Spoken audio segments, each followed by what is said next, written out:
Welcome to a brand new wave, drowning out the noise that's tame.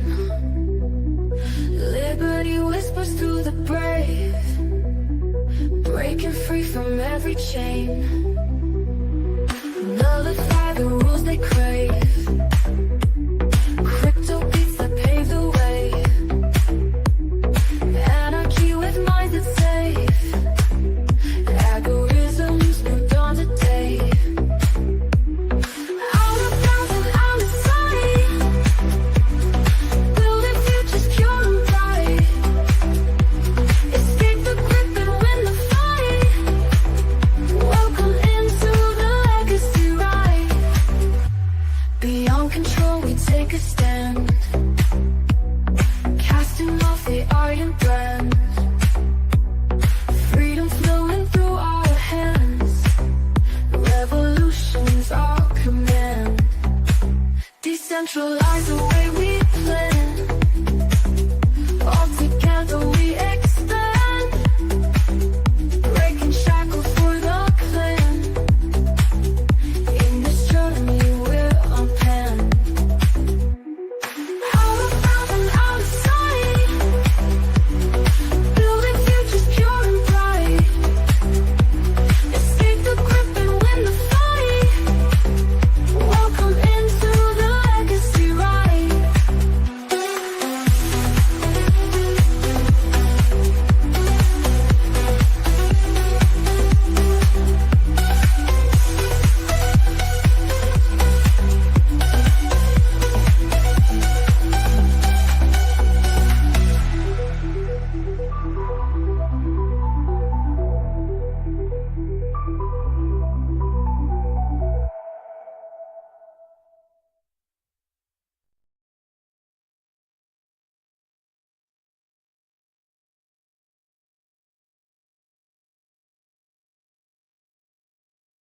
I am the legacy of Jennifer Kaiser.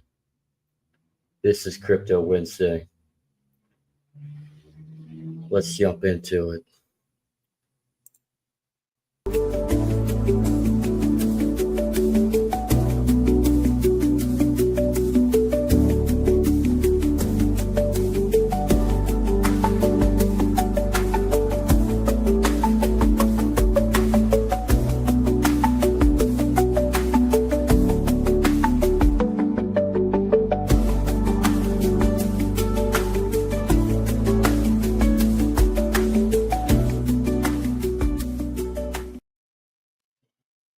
Hey, Zach, what's Hi, going Baldy. on? Hi, Baldy. That's Mr. Have Baldy you to you. have those two bears taken out those 42 young men that were making fun of you 2 days ago? Well, actually, they sent them to re-education camp. That's really that's horrible. Considering those 42 men are in a re-education camp in Sodom, or is it Gomorrah? Regardless, they're going to be coming after your two buddies that manifested as two cool gangsters, and they're gonna want That's why he's so obsessed with the butthole. honey. That silly Yeah, bear. that silly bear. But anyway, yeah, and those 42 guys are obsessed with your two manifested spiritual beings of men. They want their buttholes, dude. That's That why. sounds about That's right. why. Yeah. So that's why. Goodbye, Sodom. Goodbye, Gomorrah. You sick mother.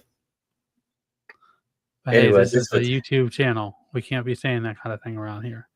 At least not yeah. since Well, the incident. I just said butthole, so we might also get a copyright violation for the Bible. Oh no, never mind. We won't because YouTube is too secularized, liberal, and atheist. But it's Vitalik time, everybody.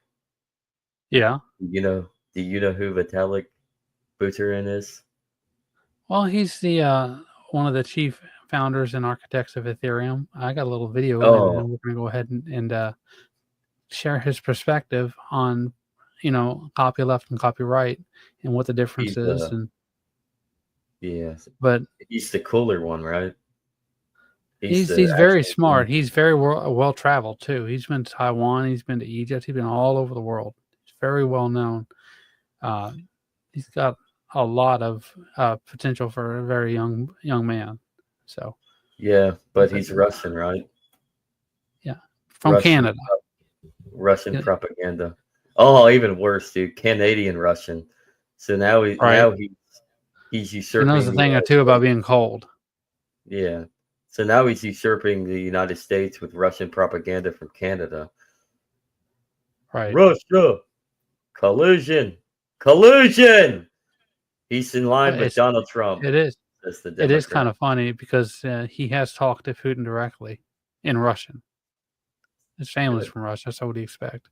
But What can you anyways, like I said, yeah.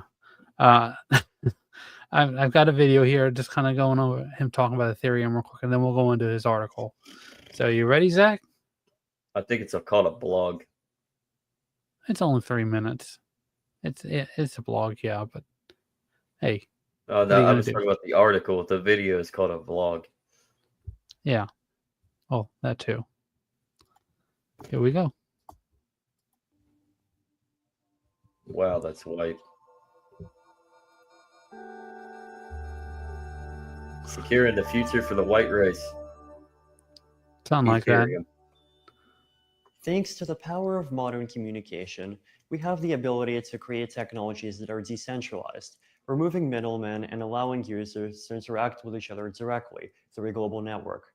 Decentralized applications have been becoming more and more important in the past 10 years and have the benefits of massively reducing costs and barriers to entry, removing single points of failure, preventing censorship, and ensuring transparency and trust between all the parties involved in an interaction. BitTorrent, a file-sharing network developed in the early 2000s, is arguably the first decentralized application to have been created. BitTorrent allows anyone to share any kind of file with anyone else in the world, allowing people to distribute content quickly and easily, even if they do not have the resources to pay for their own website or server. 5 years later, Satoshi Nakamoto came up with the idea of a blockchain, a sort of distributed database, and used it to build Bitcoin, the world's first decentralized currency. Decentralized currencies like Bitcoin allow people to send money instantly anywhere around the world with no regard for national borders with negligible fees. Bitcoin is increasingly being used for international remittances, micropayments, and commerce online. Decentralized applications for finance, cloud computing, messaging, and distributed governance are soon to come. Ethereum is a platform that is specifically designed for people to build these kinds of decentralized applications, or dApps for short. The Ethereum client, which we are calling the Ether browser, will include a built-in peer-to-peer network for sending messages and a generalized blockchain with a built-in programming language, allowing people to use the blockchain for any kind of decentralized application that they want to create. Ethereum can be used to build financial applications that are fully trustworthy and transparent because they run on the blockchain. Online, cryptographically secure systems for managing your property and contracts. Social networking and messaging systems that allow users to maintain control of their own data. Systems for trading underutilized computational resources like CPU time and hard drive space. And eventually tools for online voting and distributed governance. And the most exciting applications of Ethereum are probably the ones that we have not even thought of. As with all new platforms for innovation, like the protocols that underlie the internet itself, it is not always easy to predict what they're going to be used for. Gmail, Facebook, Twitter, Instagram, and the modern internet as a whole are all a result of early developments in the World Wide Web and JavaScript, the programming language of the World Wide Web, from the 1990s. Similarly, by providing a universal programmable blockchain and packaging it up into a client that anyone can use, the Ethereum project hopes to do the same for finance, peer-to-peer commerce, distributed governance, and human collaboration as a whole. Now the question is, what will you build on top of Ethereum? Anytime you want to come on there, Vitalik, open invitation. On the off chance you actually see this video, so. But like I said, that's just the Tag first him. part. Tag him. I will. Tag him in this video. Yeah. Retweet this, everybody, and tag Vitalik. What is his put his name, put his tag up there on the Just a second. banner. Here we go. I will do that right now. Hold on just a second.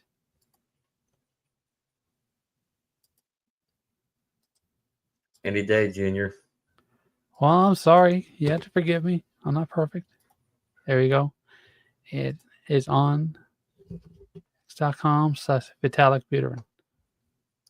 First off, just follow that account. Period. It's very informative. Yeah. Secondly, tag him, retweet this. Oh yeah. When we release this, retweet this and tag him so he sees this. Right. Oh, praise be God that we have put Vitalik Buterin. I hope I said his name right. I don't want to mess that Buterin, up. yeah. But I don't speak Italian. Well, neither do What I. is so why is permissive licenses and wrong and why is copyleft the right way to go? So, okay, let me give an example of what copyleft is versus copyright. So, copyright is, say you have a comic here from Batman, right? Just Batman say open Child of source. Dreams. It's closed source. It's a controlled license. Only certain people are allowed to use the property, and they have to pay a commission for using the property and make sure that they follow the rules. And that's the old style of how you would control a property in order to, control the quality and the security of it within the framework of the law. That's copyright. Copyleft is that you have a license to distribute the software. It's not guaranteed to work. It's been tampered with. It's been adjusted. It's not guaranteed. Like I said, there's nothing guaranteed, but that does not mean that it can't work properly if it's effectively delivered. So copyleft is you have Batman Child of Dreams. Instead of having a controlled license, anybody can have the license, can adjust the story, can adjust the media, the whatever artwork they want to put in it, and say this is now Batman. This is my interpretation of what Batman is, and as long as I include that, it's called the Creative Commons Common License CC3. You maintain permission to use that, and everyone can use it and adjust it as necessary. And so that's what he's going into here. Yeah, you just like it because you like fan service anime. Something like that, yeah. Yeah, we all know what happens with those fan service animes, man. Right. A lot of nasty stuff comes out. There's a lot of nasty people around. I also did you say Man-Child of Dreams when you pulled the Batman comic out? Child of Dreams. That's a Japanese interpretation of Batman. I thought you said Man-Child of Dreams. No, I'm the man-child around here. That's why I'm bald, and also spoiled brat according to the Enneagram. But I digress. So essentially, everybody, what copyleft means is it is a free enterprise. All you need is it's a one-time license establishment for yourself to use certain content, to have permission, but for the most part, it's to supply the internet and thus the world with all different perspectives and interpretations, and to see who innovates better. It's the free market in real time. Let's just put it that way. It's basically GitHub. Ever been to the site GitHub, everybody? Yeah, it's GitHub. Yeah. You're trading code. And whose code is better? Who's more innovative? Who's more adaptive? What takes off on what sits stuck in the mud? Yeah, who is smarter? So, Anyways, It's basically a world. It's a world where Nikola Tesla defeated Thomas Edison. That's a very good Technically. example. Yeah, technically, if you really want to look at it, Tesla defeated Thomas Edison, but Thomas Edison's craftiness was able to use the government to take a hold of Tesla's creation. So we have both, but it's been muddled down and corrupted. Yeah. Well, would you like me to get into the article here, the blog? I think we pretty much explained it, and I don't know if I do. Do you all want him to read? Well, I don't know if they want you to read. It's not long. Yeah, but it is long when you read it. Go ahead, read it, Baldy. Go forth, Baldy. All right. Why I used to prefer permissive licenses and now favor copyleft. Oh, thank you for putting it on night. Yeah. Within free open source software and free content more generally, there are two major categories of copyright licenses. If content is published with a permissive license, example CC0 or MIT, anyone can take it and use it and redistribute it for any purpose with no restrictions, perhaps with minimum rules requiring attribution. If content is published with a copyleft license, example CC BY SA, I don't know what that's shorthand for, or the general public license, anyone can take it and use it and redistribute copies with no restrictions. But if you create and distribute derivative work by modifying it or combining it with other work, the new work must also release under the same license. Additionally, general public license requires any derivative work to openly publish its source code in addition to a few other requirements. In summary, permissive licenses freely share with everyone. Copyleft licenses freely share with only those who are willing to freely share. I've been a fan of and developer of free open source software and free content ever since I've been old enough to understand what these things are and build things that I thought other people might find useful. Historically, I was a fan of the permissive approach. Example, my blog is under the WTF PL. More recently, I'm warming up to the copyleft approach. This post explains my reasons why. Choose freedom. Do what the fuck you want to do with it. One style of software freedom promoted by the WTF PL. This is a kid's show, dude. I'm sorry. Watch your fucking mouth. I forgot we're on YouTube. But not the only style. Why I was historically a fan of permissive licenses. First, I wanted to maximize adoption and distribution of my work, and releasing it under permissive licenses facilitated that by making it clear that there is nothing anyone needs to worry about if they want to build off something I make. Enterprises are often unwilling to release their projects freely, and given that I did not see that myself having any ability to nudge them to fully join the free software side, I wanted to avoid being needlessly incompatible with the approach that I already had and would not give up. Secondly, I generally philosophically dislike copyright and patents. I dislike the idea that two people privately sharing bits of data between each other can be perceived as committing a crime against a third party whom they are not touching or even communicating with and are not taking anything away from. No, not paying is not the same as stealing. Explicitly releasing to public domain is legally complicated for various reasons, and so a permissive license is the cleanest and safest way to get as close to as possible to not copyrighting your work. I do appreciate the copyleft idea of using copyright against itself. It's a beautiful legal hack. In some ways, it's similar to what I've found philosophically beautiful about libertarianism. Oh my God, he's a libertarian. As a political philosophy, it's often described as banishing the use of violence force, except for one application, to protect people from others' violent force.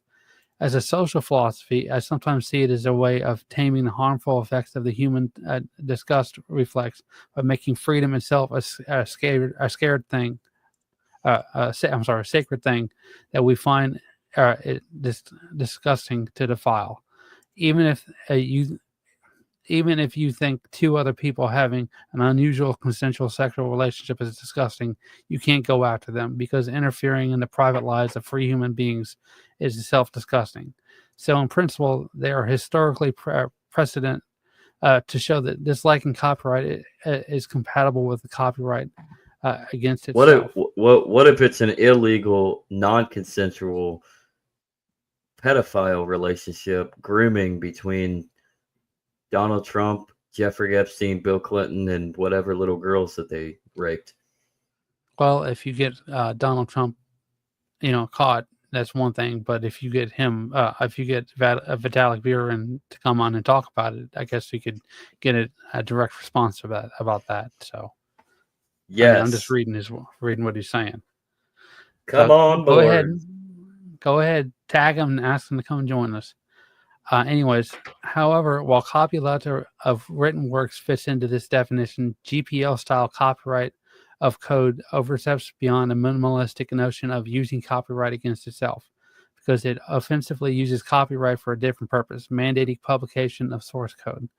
This is a public spirited purpose, and not a selfish purpose of collecting licensing fees, but it is nevertheless an offensive use of copyright.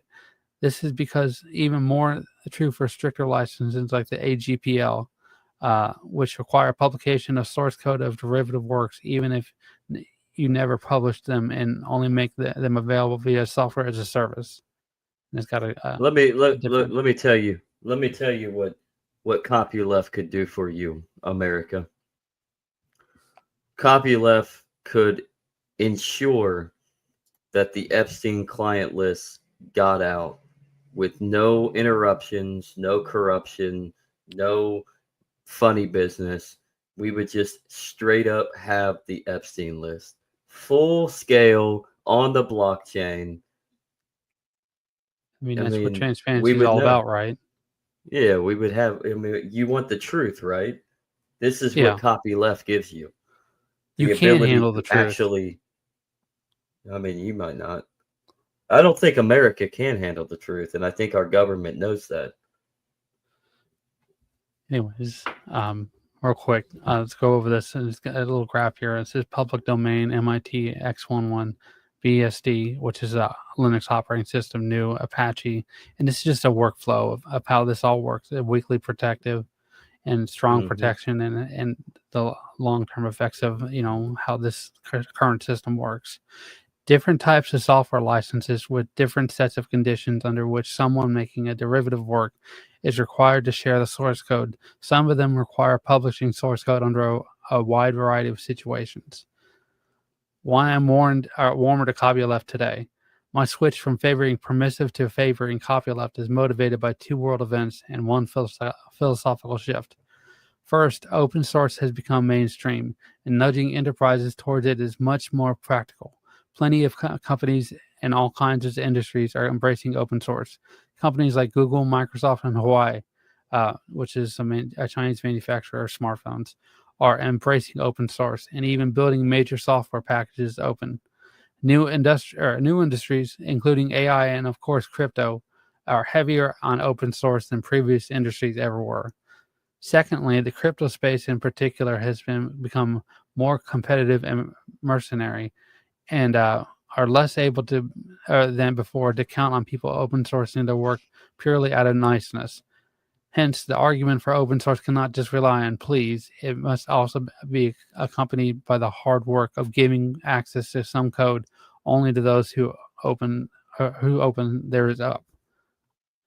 One way to visualize how both pressures increase the relative value of copyleft is in a graph like this. And it's got a few little graphs here. Incentivizing open source is more valuable in a situation where it's neither unrealistic nor guaranteed. Today, both mainstream enterprises and crypto are in that situation. This makes the value I got something to say on Google. Go ahead. This makes the value of incentivizing open source via copyleft high. Okay. Okay. No, I'm gonna add. This is what Google and Microsoft really are trying. They have actually come full force into applying open source coding to their programs now, and that's a good thing.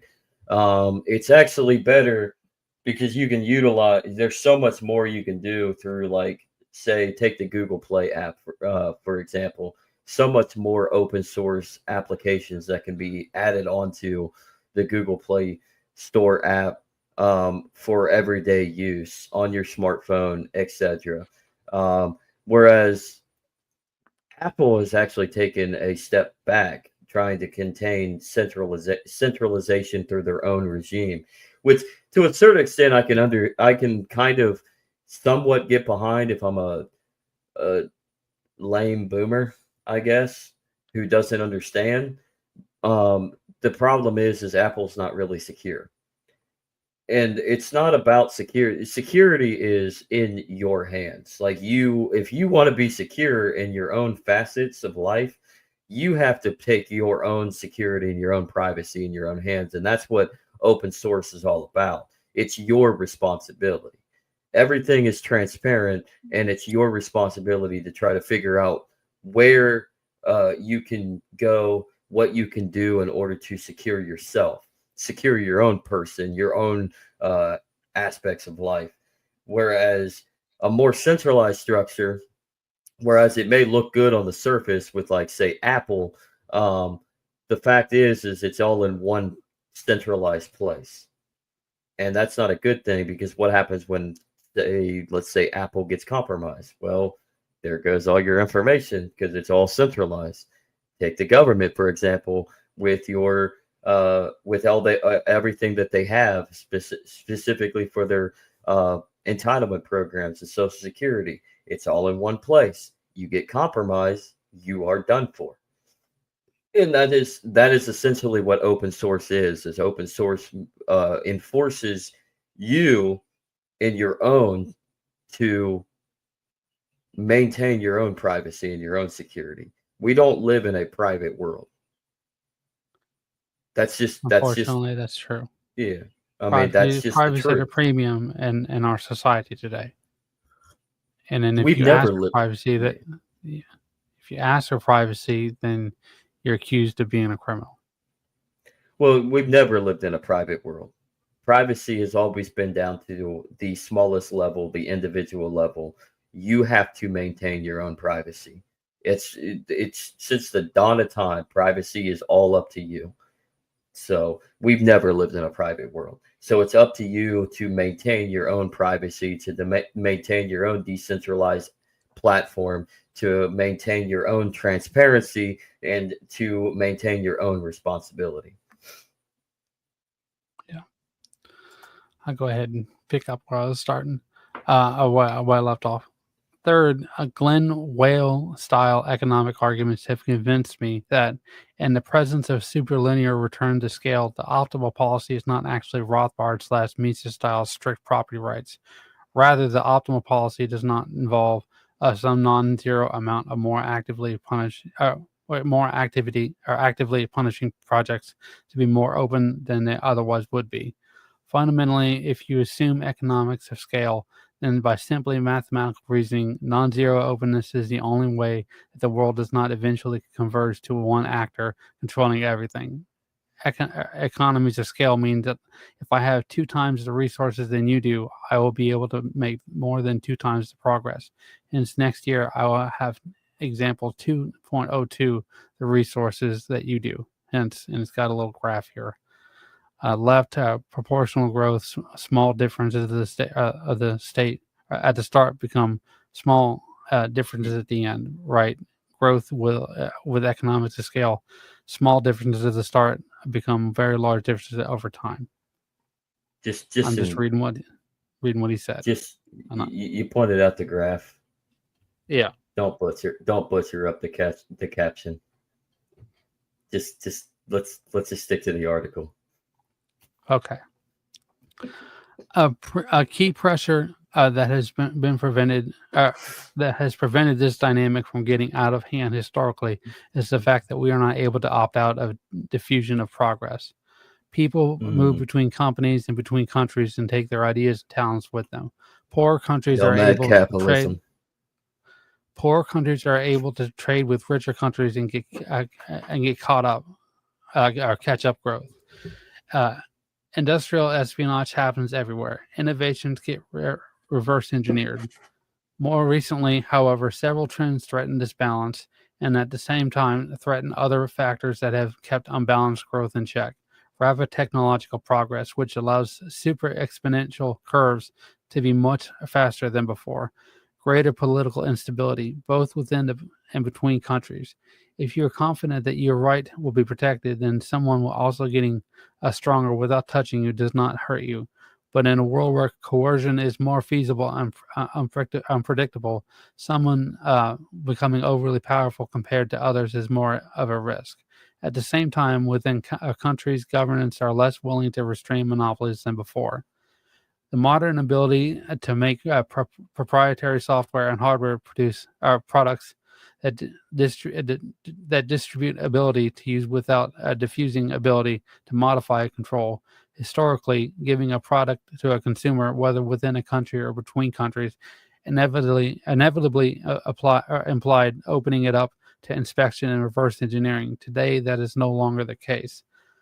Limit to economic scale, historically a key limiter of runaway growth, are weakening. Historically, large entities have had disproportional higher monitoring costs and difficulty satisfying local needs. More recently, digital technology again makes such larger scale structures of control and monitoring impossible. This all increases the possibility of persistence and even self-reinforcing and growing power imbalances between companies and between countries. For this reason, I'm increasingly okay with stronger efforts to make diffusion of progress something that is more actively incentivized or mandatory. Some recent policies made by governments can be interpreted as being without or about attempting to actively mandate higher levels of diffusion.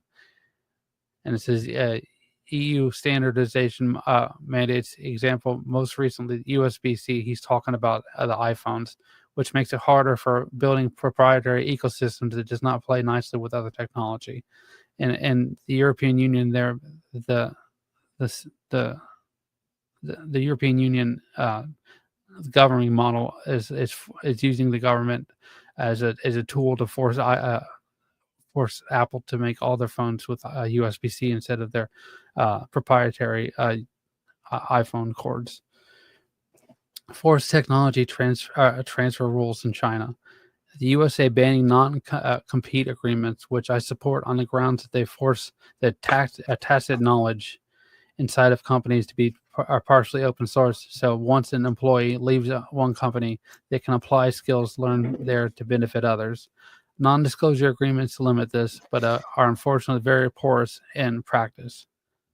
In my view, the downsides of policies like these tend to come from their nature of being coercive policies of a government, which leads to them preferentially incentivizing types of diffusion that are heavily tilted towards local political and business interests. But the upside of policies like this is that they, incentivize higher levels of diffusion. Copyleft creates a larger pool of code or other creative products that you can only legally use if you are willing to share the source code of anything you built on it.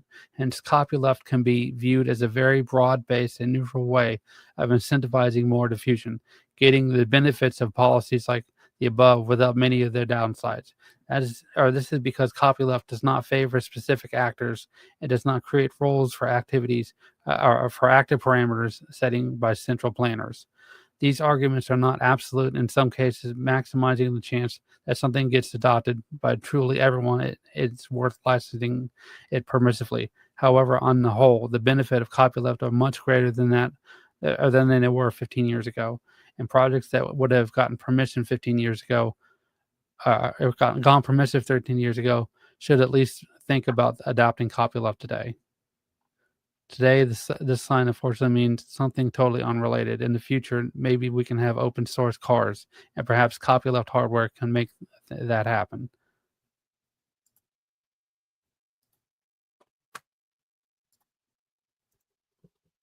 Stop it. Stop it. So where do we go from here, Andrew? as we conclude for the day? How do we make Well, this plan work in real time?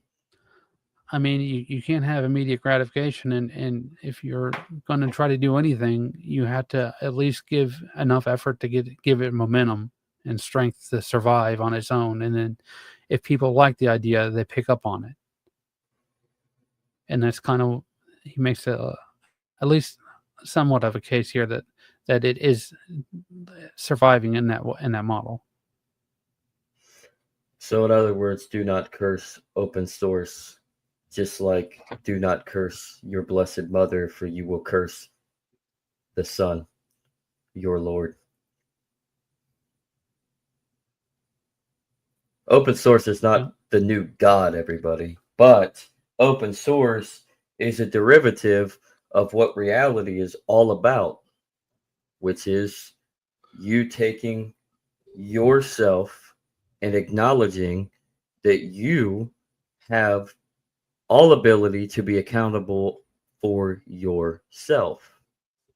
And it's a check and balance. You know, the Constitution with the separation of state powers and the checks and balances system that we have. Open source is literally that. No different from me praying to ask my blessed mother to intercede on my behalf, for praying for me and my family, and for Andrew, his family, and for anybody, to her Son, my Lord, my God. That is how I'm comparing it right here. I mean, I that's just a read pretty some fair shit. comparison. I just read some shit, man. So I'd like to explain: do not worship anything. Just live and counteract, or present a balance, and that's what open source and Copyleft does. It presents a balance. It's all about adoption. Mm-hmm. I mean, that's the whole mantra of crypto is supposed to be adoption, adoption, adoption. Use, not hold. Mm-hmm. Anything more, Andrew? I think I already covered it, but I think there's some things. There's been a lot of controversy with Vitalik because of his political views, but Mm-hmm. he makes a good point in this article. One does What, think about what's his music. what's his political views? Anti-political? No, I mean he's very much not a Misesian Austrian. He's a Even though Compianite.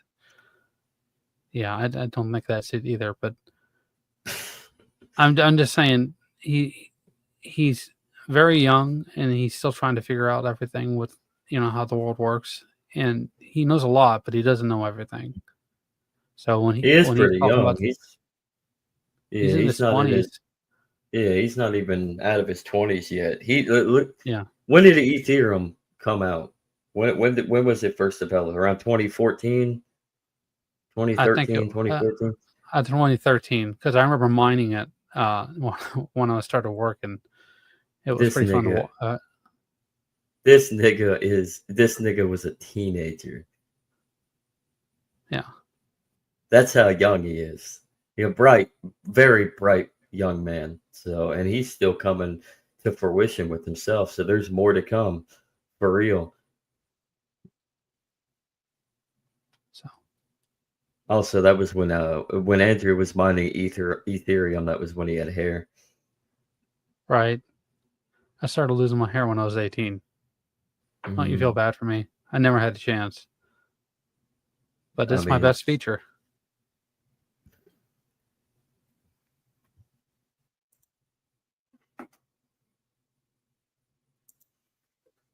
anyways, what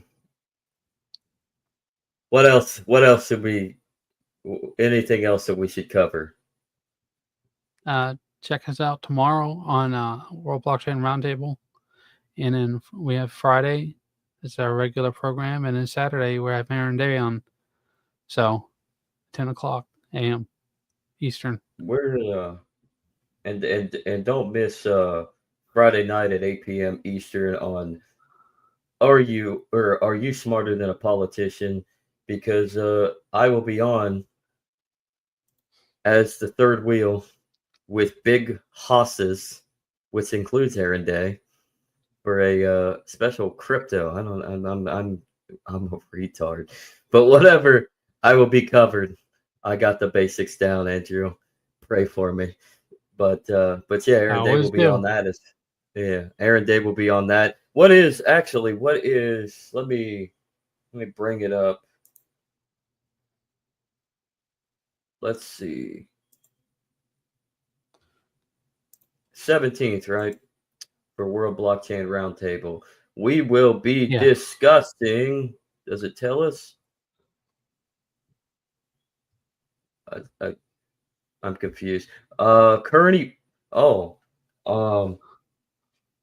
last week's wait, what did we talk about last week? We talked about agorism. It says current event plus blockchain solutions. What the? I'm trying to figure out what we're talking about tomorrow or on Thursday. Yeah, tomorrow, Thursday, for World Blockchain Roundtable. I believe it's current events and the blockchain solutions. We did agorism and action last week, although it was more current events, more so because we didn't have a whole lot of questions. So anybody that's on Den.social, if you're not, go to Den.social, create an account. It is free. Just literally make a phony, stupid email if you want to stay anonymous. You can actually stay anonymous when you post on here too. But it's a great asset. It's a great tool. It takes away, it literally, Den.social is a social media revolution because there's no algorithm that you got to beat. It's the whisper of the crowd. So if your post is shit, you will probably get voted down, or nobody's just going to pay attention and you'll just stay at zero tokens. So, but it's a great feature to make something. It's sort of like a residual passive income and tokenization upon the platform, and then you can join in with World Blockchain Roundtable and earn some lot tokens on your own and earn a ownership stake, because that's what it's all about. You can have an ownership stake in many of the forums on there in tokenization. And so World Blockchain Roundtable, anytime you ask a question on it, you have a stake in World Blockchain Roundtable. Anytime you're on the panel, like me and Andrew are on, we are host and thus have a stake of ownership in World Blockchain Roundtable over on Den.social. So that's Den.social. It's in the description below over on Rumble and YouTube. And it's fun, and let's expand this. So like I said, jump on that, join. It just takes an email. It's free, and it just takes a dummy email. You don't even have to use your official email. And then get on there and ask some questions for the show. And like I said, tomorrow should be more current events of what's going on with a twist of the blockchain solution, I believe. Don't quote me on that. I might have that wrong. That might have been a misstep from last week, because I think things got switched. I think because a lot of things that happens sometimes, where they call an audible.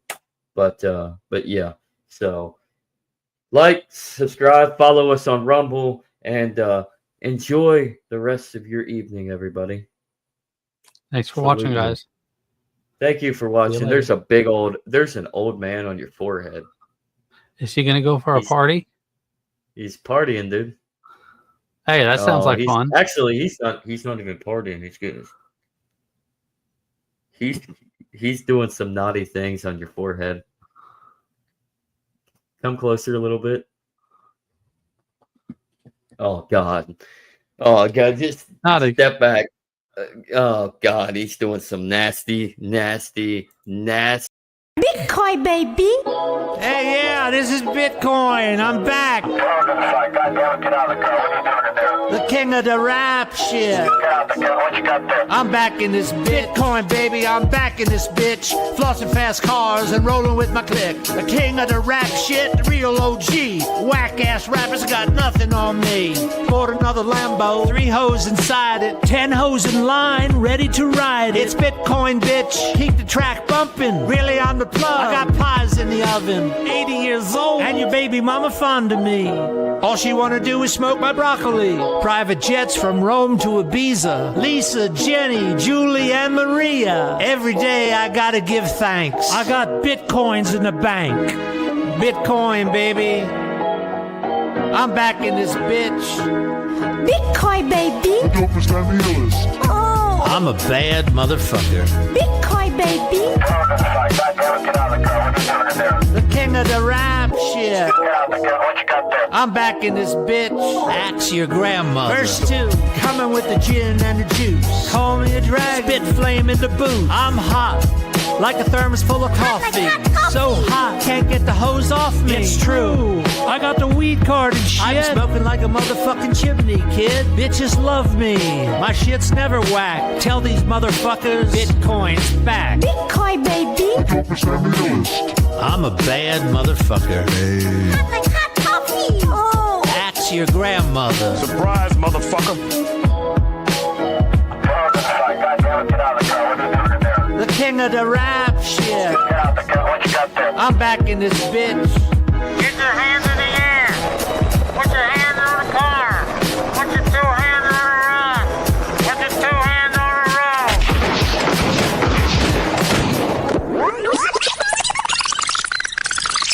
Bitcoin, baby.